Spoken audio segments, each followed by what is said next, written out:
What are the claims? There are types in the construction industry and the most common ones in application.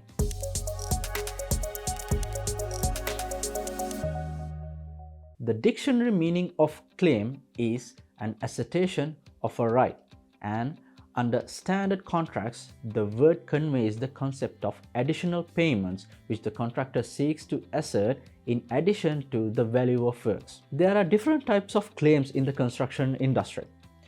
The first one is contractual claims.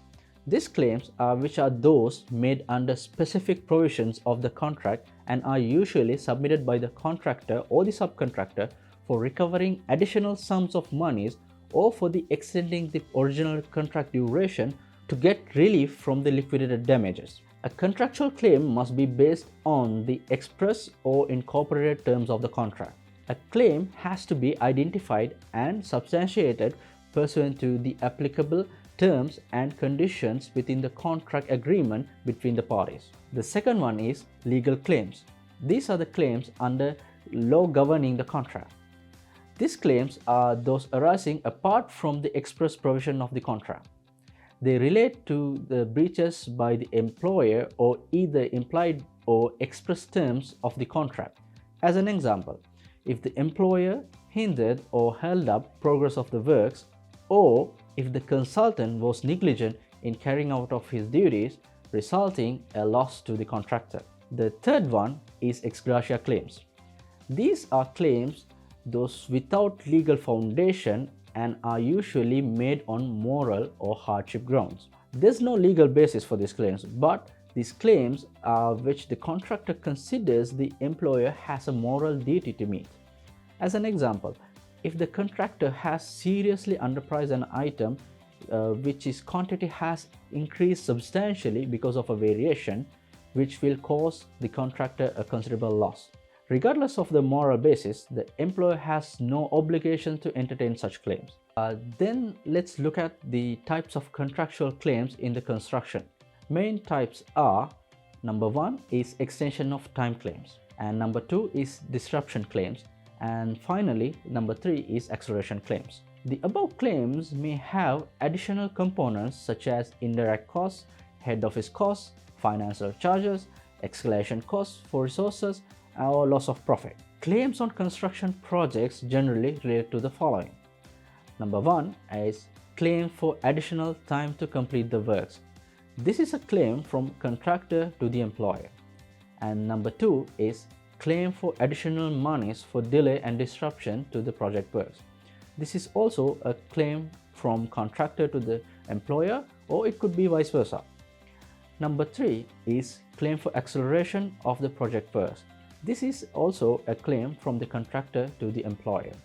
And finally, number 4 is general claims from the employer to the contractor for unforeseen delays or disruption from the contractor to the other contractors who are working on the same project. Extension of time and cost implications. This type of claim includes a delay that affects the critical part of the project and accordingly extending the time for completion by way of extending the project resources to complete the project within the extended time. It also includes time with cost, also known as the employer's delay, time without cost, also known as neutral delays, or concurrent delays by employer and contractor.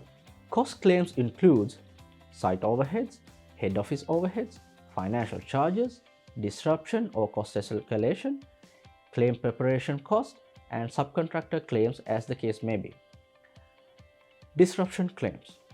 This is basically a delay claim, but delay may or may not affect the project completion.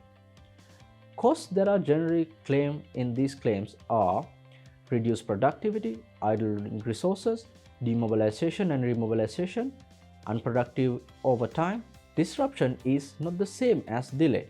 Disruption is an interference or disturbance, hindrance, interruptions to the contractor's intended method of works, resulting in out-of-sequence works and or lower the productivity. If caused by the employer, it may give rise to a right to compensation either under the contract or as a breach of contract. Disruption claims could be part of an EOT claim, Well, if there was disruption and delay to the critical path, or it could be a separate claim if the disruptive event was not on the critical path. The next one is acceleration claims. Acceleration occurs when the contractor attempts to mitigate delays to the contract program by increasing his resources, working overtime, and the like. The acceleration may be subdivided into two categories. Number one, normal or instructed acceleration. This occurs when the contractor accelerates the work voluntarily or is instructed to do so in order to mitigate delays that were caused by him or his subcontractors. The next one is constructive acceleration. This occurs when the contractor accelerates the work even though he was not responsible for delaying the works. It is difficult to recover monies for constructive accelerations. The contractor may have a chance of recovering in case of the following. The contractor was entitled to an excusable or compensable delay. The contractor submitted a timely application for an extension of time and complied with requirements of the contract, such as contemporary records. The employer did not award an EOT in a reasonable period of time as required by the contract. In this case, the contractor would also have to prove that the acceleration measures were on a reasonable nature and that it was required to mitigate the potential loss that could have occurred from the delays if accelerated measures were not undertaken. If you need help with claims, dispute, or drafting, reviewing, or managing contracts, we can help you. Click the link in the description for a free consultation and find out how Pioneer International Project Management Consultant can help you today.